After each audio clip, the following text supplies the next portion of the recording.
పెరుగుదల, వికాసం, పరిపక్వత ఇది చాలా ఇంపార్టెంట్. సైకాలజీలో మొట్టమొదటి కాన్సెప్ట్ ఇది. దీని నుంచి అడిగే ప్రశ్నలు చాలా ఎక్కువగా రిపీటెడ్గా అడుగుతూ ఉంటారు కాబట్టి ఒకసారి చూద్దాం. పెరుగుదల, వికాసం, పరిపక్వతకు సంబంధించి ఈ వీడియోలో నేను పెరుగుదల మరియు వికాసం ఈ రెండింటిని ఫోకస్ చేయడం జరిగింది. పరిపక్వతని నెక్స్ట్ వీడియోలో డిస్కస్ చేద్దాం. పెరుగుదల మరియు వికాసం. జి. స్టాన్లీ హాల్ అనే ఒక అమెరికా శాస్త్రవేత్తను ఫాదర్ ఆఫ్ చైల్డ్ సైకాలజీగా వర్ణిస్తారు. అతని ముఖ్య ఉద్దేశం ప్రకారం ఈ పెరుగుదల, వికాసం వాటి యొక్క నిర్వచనాలు అన్నీ కూడా ఉంటాయి. ఐక్యరాజ్య సమితి బాలల హక్కుల పత్రం ప్రకారం బాలలు అంటే 18 సంవత్సరాల లోపు వయసు ఉన్న వాళ్ళని బాలలుగా వ్యవహరిస్తారు. ఇది చాలా ఇంపార్టెంట్ బిట్టు. బాలలు అంటే 18 సంవత్సరాల వయసు లోపు ఉన్న వాళ్ళని బాలలుగా మనం వ్యవహరిస్తాం. ఏ వయోజనుడు కూడా స్వేచ్ఛాజీవి కాదు. ఎందుకంటే ఎవరైనా సరే వాళ్ళు అనుకోవచ్చు, నేను నా ఇష్ట ప్రకారం బ్రతుకుతాను, నేను నా ఇష్ట ప్రకారం నడుస్తాను అని చెప్పి. కానీ ఏ వ్యక్తి అయినా సరే, అతను ఏ వయసులో ఉన్నా సరే, అతని యొక్క బిహేవియర్ అంతా కూడా బాల్యంలో ఏర్పడిన పెరుగుదల మరియు వికాసం వాటికి సంబంధించిన వాటి మీదే ఆధారపడి ఉంటుంది. అతను తన ఇష్ట ప్రకారం ఎవరు కూడా ప్రవర్తించలేరన్నమాట. ఎందుకంటే పునాదిలో ఏర్పడిన లక్షణాల మీద అతని జీవితం మొత్తం ఉంటుంది, కానీ అతని ఇష్టం మీద కాదు. పునాదిలో ఎలాంటి వాతావరణంలో అతను పెరిగాడు, ఎలాంటి టీచర్స్ అతని యొక్క మైండ్ సెట్ని ఎలా ట్యూన్ చేశారనే దాని మీద నెక్స్ట్ అంతా కూడా డెవలప్ అవుతుంది. అందుకనే ఆ కారణం చేతనే టీచర్స్ ఖచ్చితంగా చైల్డ్ సైకాలజీ తెలుసుకోవాలి అని ఈ చైల్డ్ సైకాలజీని టెట్ ఎగ్జామినేషన్లోనూ, డిఎస్సికి సంబంధించిన ఏ టీచర్కి సంబంధించిన ఎగ్జామినేషన్లోనైనా సరే చైల్డ్ సైకాలజీని మెయిన్గా పెట్టడం గల కారణం ఏంటంటే, ఒక నేటి బాలలే రేపటి పౌరులు అనేది అందరికీ తెలిసిన విషయమే. రేపటి చక్కని పౌరులుగా తీర్చిదిద్దాల్సిన బాధ్యత కంప్లీట్గా ఉపాధ్యాయుని మీద ఉంటుంది. కాబట్టి అతనికి చైల్డ్ సైకాలజీ గురించి పూర్తిగా తెలుసుకోవాలి అనే ఉద్దేశంతోనే ఈ పిల్లల యొక్క వికాసం గురించి, ఆ పిల్లల యొక్క ఏ వయసులో ఎలాంటి పెరుగుదల ఉంటుంది అనేది తెలుసుకోవాలి. కాబట్టి ఈ సైకాలజీని స్కూల్ లెవెల్లో ప్రతి టీచరు తెలుసుకోవాలనే ఉద్దేశంతో ఇది పెట్టడం జరిగింది. ఏ వయోజనుడు స్వేచ్ఛాజీవి కాదు.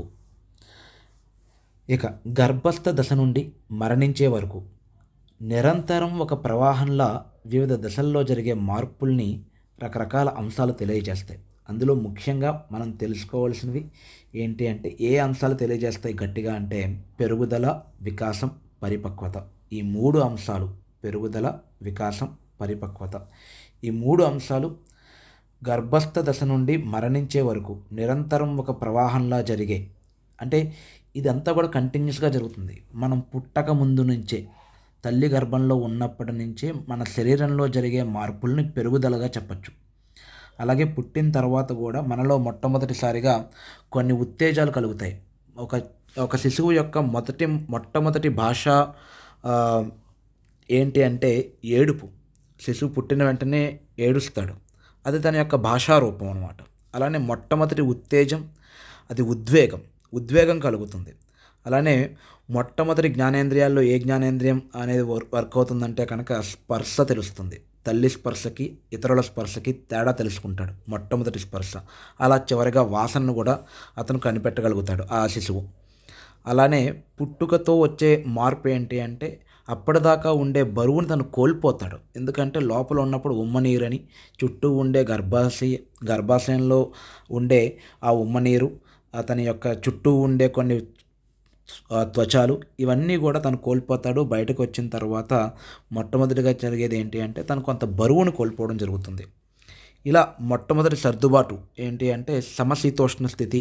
అంటే లోపల ఉండే శీతోష్ణ స్థితికి బయట వాతావరణంలో ఉండే శీతోష్ణ స్థితికి తేడా ఉంటుంది. లోపల ఎంతో వెచ్చగా ఉంటుంది, బయటకు వచ్చిన తర్వాత ఆ సెక్యూరిటీ ఫీలింగ్ తను కోల్పోతాడు. సో అతను ఆ సర్దుబాటుకి సర్దుకోవాల్సి వస్తుంది. ఇంకా ఇక్కడ నుంచి ఇలాంటి చుట్టూ ఉండే లిక్విడ్ మీడియం ఉండదు. ఎందుకంటే మనం కడుపులో ఉన్నప్పుడు ఉమ్మనీరు ఉంటుంది. అలా బయటకు వచ్చిన తర్వాత ఆ ఉమ్మనీరు ఉండదు, మన చుట్టూ గాలి ఉంటుంది.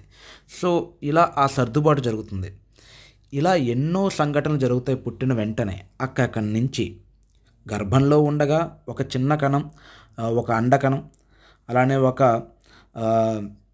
స్పర్మ్ సెల్, ఒక ఓవా, ఇవి రెండూ కలిసి ఫెర్టిలైజేషన్ జరిగి పిండం ఏర్పడుతుంది. ఆ పిండంలో అనేక ఆర్గాన్స్ ఏర్పడతాయి. ఇవంతా కూడా అనేక రకాల మార్పులు జరుగుతూ ఉంటాయి.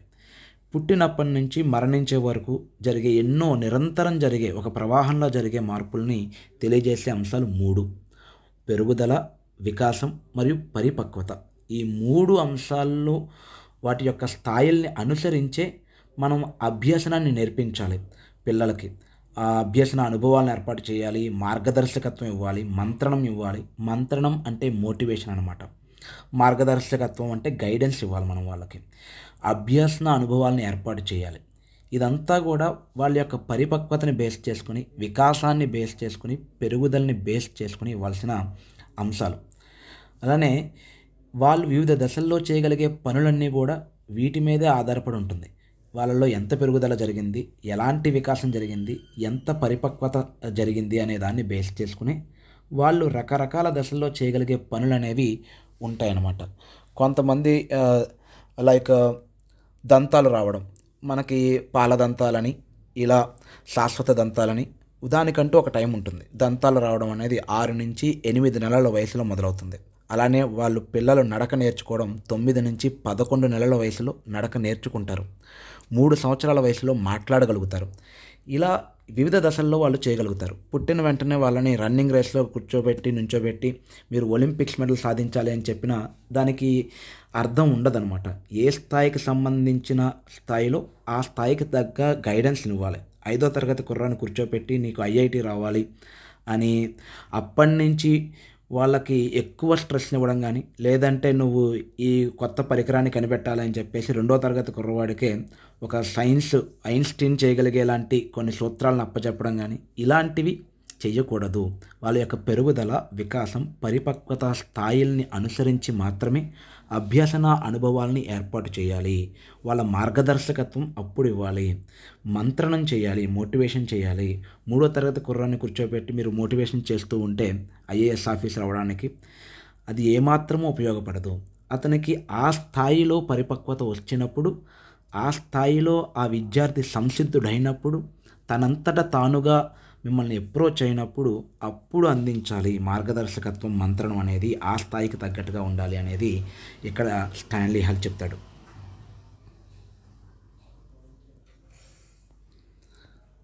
ఇక పెరుగుదల గురించి చూద్దాం. పెరుగుదల భౌతిక, శారీర మార్పులను తెలియజేసే పదాన్ని మనం పెరుగుదల అని చెప్తాం. అంటే శరీరంలో వచ్చే మార్పులు, అలానే భౌతికంగా మన కంటికి కనిపించే ఎత్తు. శరీరంలో ఎలాంటి మార్పులు రాకపోవచ్చు, కానీ ఎత్తు పెరుగుతూ ఉంటాం అంటే శరీరంలో ఎత్తు పెరిగినట్టే, బరువు పెరగచ్చు. ఇలాంటి మార్పుల్ని తెలియజేసే పదమే పెరుగుదల. మీరు పొడవుగా ఉన్నారు, లావయ్యవరా, ఏంటి బక్క చిక్కిపోయావు, ఇలాంటి మార్పులన్నీ కూడా పెరుగుదలకు సంబంధించినవి, కంటికి కనిపిస్తాయి.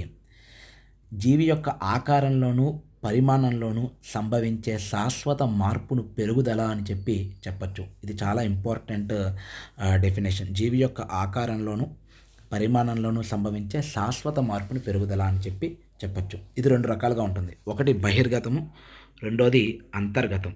బహిర్గతం అంటే మన కంటికి కనిపించేది, మనకి చూస్తే తెలిసేది బహిర్గతం అంటాం. బరువు పెరగడం చూడొచ్చు మనం, ఎత్తు పెరగడం, లావు పెరగడం, ఇవంతా కూడా బహిర్గతం. పెరగడమైనా సరే, తగ్గడమైనా సరే అది బహిర్గతం. అంతర్గతంలో ఉండేది అంటే మెదడు, వాళ్ళ యొక్క చూడండి, మనకి చిన్నపిల్లల్లో మెదడు అనేది బాగా డెవలప్ అయి ఉంటుంది. మెల్లిమెల్లిగా అది ఇంకా ఎక్కువగా డెవలప్ అవుతూ ఉంటుంది. సైజ్ అనేది మనం చిన్నప్పుడు అమ్మ కడుపులో ఉన్నప్పుడు ఎంత వయసులో, ఆ వయసులో అమ్మ కడుపులో ఉన్నప్పుడు ఎంత సైజులో ఉందో బ్రెయిన్, అదే సైజులో తర్వాత ఉండదు. ఆ బ్రెయిన్ పెరుగుదల ఉంటుంది, నాడీ మండల అభివృద్ధి ఉంటుంది, జ్ఞానేంద్రియాలు ఒకదాని తర్వాత ఒకటి డెవలప్ అవుతూ ఉంటాయి. గ్రంథులు వాటి యొక్క సైజు పెరుగుతుంది. ఇక్కడ గ్రంథుల దగ్గరికి వచ్చేటప్పటికి మీకు థైమస్ అనే ఒక గ్రంథి ఉంటుంది. అది బయాలజీకి సంబంధించిన ఇంపార్టెంట్ పాయింట్ అయినప్పటికీ ఇక్కడ ఒక ఉదాహరణగా చూడొచ్చు. థైమస్ అనే గ్రంథి చిన్నపిల్లల్లో కొంచెం సైజులో, పరిమాణంలో పెద్దదిగా ఉండి, వాళ్ళు వయసు పెరిగే కొద్దీ ఆ గ్రంథి యొక్క సైజు తగ్గుతూ ఉంటుంది. ఇది రివర్స్ మేనర్లో తగ్గుతూ ఉంటుంది. సో ఇవంతా కూడా ఇంటర్నల్గా జరిగే మార్పులన్నీ కూడా భౌతికంగా జరిగే మార్పులు. సైజు లేదా వాటి యొక్క షేప్ మారుతూ ఉండడం అనేది మనం అమ్మ కడుపులో ఉన్నప్పుడు మన గుండెలో 2 ఛాంబర్సే ఉంటాయి ఒక చేపకున్నట్టు. తర్వాత అది 3 ఛాంబర్స్గా మారుతుంది, అంటే ఒక కప్పకు వచ్చినట్టు. ఆ తర్వాత ఇన్కంప్లీట్గా డివైడ్ అయిన 4 ఛాంబర్డ్ హార్ట్, అంటే ఏదైనా ఒక రెప్టైల్ లాగా. ఆ తర్వాత కంప్లీట్గా డివైడ్ అయ్యి 4 ఛాంబర్డ్ హార్ట్, కానీ మధ్యలో ఒక హోల్ ఉంటుంది క్రొకడైల్ లాగా. ఆ తర్వాత ఆ హోల్ కూడా క్లోజ్ అవుతుంది మనం బయటకి వచ్చిన వెంటనే. ఇవంతా కూడా భౌతికంగా జరిగే మార్పులు మనం పరిశీలించగలుగుతాం, మనకు తెలుస్తుంది. అది పెరుగుదలంటే. అవి అంతర్గతంగా ఉండే ఆర్గాన్స్ కాబట్టి బయటకు కనిపించకపోయినా ఇది భౌతికంగా జరిగేది కాబట్టి అంతర్గత మార్పుల్ని పెరుగుదల అంటాం. బహిర్గతంగా మనకు కనిపించే పెరుగుదలని మనం పెరుగుదల అని చెప్పచ్చు. ఇక వికాసం అనేది మానసిక మార్పుల యొక్క వివరణను తెలియజేసే పదం. ఆ మానసిక మార్పులు ఎలాంటివైనా సరే మనం దాన్ని గమనించాలి, మన కంటికి కనిపించదు. అతని యొక్క ఆలోచన మనకు తెలియదు. సినిమాల్లో చూపించినట్టు అవతల వాడు ఏమనుకుంటున్నాడో మనకు తెలిసేసే వరాలు ఎవరికీ లేవు. సో మానసిక మార్పుల యొక్క వివరణను తెలియజేసే పదమే వికాసం. పెరుగుదలతో పాటు వచ్చే గుణాత్మక మార్పులను వికాసం అంటారు. ఇది క్వాంటిటేటివ్ కాదు, క్వాలిటేటివ్. పెరుగుదల అనేది క్వాంటిటేటివ్, పరిమాణాత్మకం. మనం దాన్ని క్యాలిక్యులేట్ చేయగలుగుతాం. పెరుగుదలని ఎన్ని మీటర్లు పెరిగాడు ఏంటి అన్నది, మనం ఎన్ని అడుగులు పెరిగాడు అన్నది మనం క్యాలిక్యులేట్ చేయొచ్చు. అది పరిమాణాత్మకమైతే ఇది గుణాత్మకం. వికాసం అనేది గుణాత్మక మార్పుని తెలియజేస్తుంది. వికాసంలో వచ్చే పదాలు ఎలా ఉంటాయంటే, ఉదాహరణలు, మీరు తెలివైనవారు, మంచి అభిరుచి కలవారు, అతని యొక్క సామర్థ్యం, ఇతని చేయగలుగుతాడు. ఈ చేయగలుగుతాడు అనే పదానికి అతను ఎంత ఎత్తున్నాడు కాబట్టి చేయగలుగుతాడు అనేది కాదు. అతను ఎంత ఎత్తు ఉన్నప్పటికీ, అతనికి ఎంత లావు ఉన్నప్పటికీ అతని యొక్క సామర్థ్యాన్ని తెలియజేసేది వికాసం. ప్రజ్ఞ, కౌశలం అంటే అతని యొక్క టెక్నిక్స్. అలానే సృజనాత్మకత, క్రియేటివిటీకి ఎత్తు పొడవు లావుతో సంబంధం లేదు. క్రియేటివిటీ. సాంఘీకరణం, సోషల్ మూమెంట్స్, మిగతా వాళ్ళతో ఎలా ప్రవర్తిస్తున్నాడు, అతనికి ఎంత గుడ్ విల్ ఉంది ఆ సమాజంలో అనేది అంతా కూడా వికాసాన్ని ఆధారంగా ఉంటుంది, కానీ అతని యొక్క శారీరక సంబంధ విషయాలతో కాదు. కానీ పెరుగుదల, వికాసం రెండూ కూడా ఒకదానితో ఒకటి అనుసంధానించబడి ఉంటాయి. అండర్సన్ అనే ఒక సైకాలజిస్ట్ ఏం చెప్తాడంటే, పరిమాణము మరియు ప్రక్రియలు, అంటే దాని యొక్క నిర్మాణము, ప్రక్రియలు, స్ట్రక్చర్ అండ్ ఫంక్షన్ని సమైక్యం చేసి విశదపరిచే ఒక సంక్లిష్ట ప్రక్రియను వికాసం అంటారు. అంటే ఒక పిల్లవాడు తన ముందు ఉన్న ఒక చిన్న డబ్బాను చూసి అది ఏంటి అని అడిగితే మనం వాషింగ్ మిషన్ అని చెప్పచ్చు. అక్కడతో అది ఆగిపోతుంది. అది స్ట్రక్చర్ మాత్రమే తెలుస్తుంది. ఓకే, ఈ డబ్బా ఇలా ఉండి దాంట్లో ఒక సున్నాలాగా పెద్ద సున్నా ఉండి అందులో బట్టలు వేస్తూ ఉంటే దాన్ని వాషింగ్ మిషన్ అంటారు అని చెప్పి కంఠస్థం చేయొచ్చు. దాని యొక్క పనిని తెలుసుకోవచ్చు.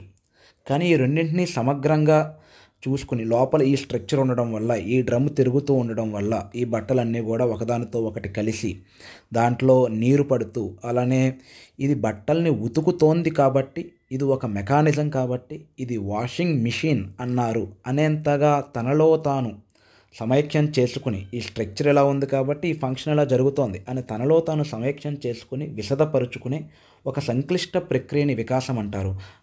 అది వ్యక్తికి తేడాగా ఉంటుందన్నమాట. ఈ నిర్వచనాన్ని ఇచ్చింది అండర్సన్. ఇక పెరుగుదలకి, వికాసానికి మధ్య తేడాలు చూద్దాం. ఇది చాలా చాలా ఇంపార్టెంట్. ఈ పెరుగుదల, వికాసానికి మధ్య ఉన్న తేడాల నుంచి, చాలా డిఫరెన్సెస్ నుంచి చాలా క్వశ్చన్స్ అడిగే అవకాశం ఉంది. పెరుగుదల అనేది శారీరకానికి సంబంధించింది. వికాసం అనేది శారీరక మరియు మానసిక సంబంధం కలిగినది. పెరుగుదల నిర్దిష్టమైనది, అంటే శరీరానికి సంబంధించింది, ఇంతే ఉంటుంది, ఒక కౌమార దశ వరకు మాత్రమే పెరుగుతుంది, ఇది నిర్దిష్టమైనది. కానీ వికాసం ఒక్కదానికి సంబంధించింది కాదు, సమగ్రమైనది. సమగ్రం అంటే కాంప్లెక్స్, అన్నిటినీ కలిపికొని అన్నింటితోనూ యాడ్ చేసుకుంటూ మనం చూడాలి. వికాసం అనేది ఒక్క శారీరక సంబంధం మాత్రమే కాకుండా శారీరక, మానసిక, సాంఘిక, ఉద్వేగ, నైతిక ఇవన్నింటినీ కలుపుకున్న దాన్ని వికాసం అంటారు.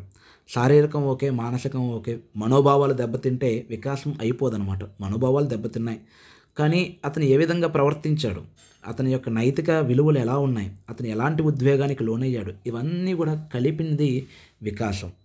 శరీరంలో పెరుగుదల మాత్రమే ఉంటుంది కాబట్టి ఇది నిర్దిష్టం. పెరుగుదల నిర్దిష్టం, వికాసం అనేది సమగ్రం.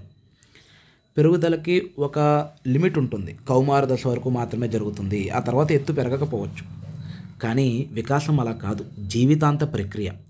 అతను ఎదుర్కొన్న అనుభవాల నుంచి, చదివిన పుస్తకాల నుంచి, అతను తెలుసుకున్న విషయాల నుంచి, తనలో తాను మదనపడి తనకంటూ ఒక క్యారెక్టర్ని బిల్డ్ చేసుకుని ఆ క్యారెక్టర్లో వచ్చే అనుభవాలన్నింటినీ కూడా మళ్ళీ కొత్త కొత్త మార్పులకు గురి చేస్తూ జీవితాంతం జరిగే ప్రక్రియని వికాసం అంటారు. వికాసానికి అంతు లేదు. పరిమాణాత్మక మార్పు పెరుగుదల అనేది అంటే క్వాంటిటేటివ్, ఖచ్చితంగా మనం కొలవగలుగుతాం, మెజర్ చేయగలుగుతాం పెరుగుదలని. కానీ వికాసం అలా కాదు, ఇది గుణాత్మక మార్పు. దీన్ని మనం కొలవలేం కానీ అంచనా వేయచ్చు. అతని యొక్క సైకాలజీ తెలిస్తే, అతని యొక్క బిహేవియర్ తెలిస్తే, ఎలాంటి సిచ్యువేషన్కి అతని యొక్క ప్రవర్తన ఎలా ఉంటుందో తెలియచ్చు. అంటే మనం అప్పుడప్పుడు వింటూ ఉంటాం, ఎవరైనా ఒకరు సూసైడ్ చేసుకున్నారని తెలిస్తే మనకు వచ్చే థాట్, అతను అలాంటి వాడు కాదే, అతను మరీ అంత పిరికివాడు కాదే, అలాంటి నిర్ణయానికి రాలేడే, ఇలాంటి మనం అంచనా వేయగలుగుతాం. కానీ అతను నిలబడగలుగుతాడు, ఆ సమస్యను తను ఎదుర్కోగలుగుతాడు అని మనం ఊహించగలుగుతాం. ఈ రకంగా మనం అంచనా వేయచ్చు కానీ అతని యొక్క వికాసాన్ని ఖచ్చితంగా కొలవలేం. కానీ పెరుగుదల అలా కాదు, ఇది పరిమాణాత్మకం కాబట్టి, నిర్దిష్టం కాబట్టి మనం కొలవగలుగుతాం పెరుగుదలని. పెరుగుదల వలన వికాసం జరగచ్చు, జరగకపోవచ్చు. 6 అడుగుల ఎత్తు పెరిగిన బుద్ధి వికాసం జరగకపోవచ్చు. చాలా పొట్టిగా ఉన్న అతనిలో వికాసం ఎంతో ఉండి ఉండొచ్చు, అతని ప్రపంచాన్ని ఏలే పరిస్థితుల్లో ఉండవచ్చు. మనకి ఉత్తర కొరియాలో ఉన్న ఒక నార్త్ కొరియాలోనూ ఉత్తర కొరియా కింగ్ జాంగ్ వు సమ్ పర్సన్ ఇస్ దేర్. అతను ఒక డిక్టేటర్. అతను ఎంత హైట్ ఉన్నప్పటికీ అతనికన్నా ఎత్తు ఉన్న వాళ్ళని ఆదేశించగలుగుతున్నాడు. అలానే మనకి మీమ్స్లోనూ లేదంటే రీల్స్లోనూ వచ్చే ఒక మరగుజ్జు మనిషి, అతని యొక్క ఎక్స్ప్రెషన్స్తో ఎంతోమంది హృదయాలను చొరగొన్నాడు. అతనికి పెరుగుదల లేకపోవచ్చు కానీ వికాసం జరిగింది. అంటే పెరుగుదల వలన వికాసం జరగచ్చు, జరగకపోవచ్చు. కానీ పెరుగుదల లేకపోయినా వికాసం జరుగుతుంది. వికాసం అనేది అనుభవాల ఆధారంగా, చదువుకున్న పుస్తకాల ఆధారంగా, ఇలా తన ఆలోచనల ఆధారంగా, అంతర్గత మథనం వలన జరిగేది వికాసం. ఉదాహరణకి పెరుగుదల వలన వికాసం జరగకపోవచ్చు అని చెప్పడానికి ఉదాహరణగా, శారీరకంగా ఎత్తుగా లావుగా ఉన్నప్పటికీ గుణాత్మక మార్పులు జరగకపోవచ్చు. అందులో కొన్ని ఉదాహరణలు, డౌన్ సిండ్రోమ్ ఉంది. డౌన్ సిండ్రోమ్ ఉన్న వ్యక్తులు వికాసం అంతగా జరగదు, కానీ వాళ్ళల్లో పెరుగుదల మామూలుగానే ఉంటుంది. డౌన్ సిండ్రోమ్ కానీ, క్లైనీఫెల్టర్ సిండ్రోమ్ కానీ, టర్నర్ సిండ్రోమ్ కానీ మెంటల్ ఎబిలిటీస్ డెవలప్ అవ్వవు. కానీ వాళ్ళ యొక్క శారీరక పెరుగుదల నార్మల్గానే ఉంటుంది. కానీ వికాసం దగ్గరికి వచ్చేటప్పటికి పెరుగుదల లేకపోయినా వికాసం జరుగుతుంది. అంటే ఎత్తు బరువు పెరగకుండానే సామాజిక వికాసం చెందవచ్చు, అందరితోనూ సరదాగా మాట్లాడచ్చు. మరగుజ్జు మనుషులైనప్పటికీ తనదైన శైలిలో తనదైన ముద్రను వేసుకోవచ్చు. జబర్దస్త్లో నరేష్ ఉన్నాడు. అతని ఎత్తు ఎంత అయినప్పటికీ అతని యొక్క సంపాదన లేదంటే అతని యొక్క చురుకుతనం నిజంగా డౌన్ సిండ్రోమ్ ఉన్న వ్యక్తిలో ఉండకపోవచ్చు. సో ఇలా పెరుగుదలకి వికాసానికి చాలా భేదాలు ఉన్నాయి. ఇవి చాలా మెయిన్ డిఫరెన్సెస్. సో ఈ వీడియోలో మనం పెరుగుదల వికాసం కంప్లీట్ చేసుకున్నాం. మనం నెక్స్ట్ వీడియోలో మరొక భాగమైన పరిపక్వత గురించి తెలుసుకుందాం, సరోగేట్ క్రీడ గురించి తెలుసుకుందాం. So this is about for today's class. Thank you. Have a nice day.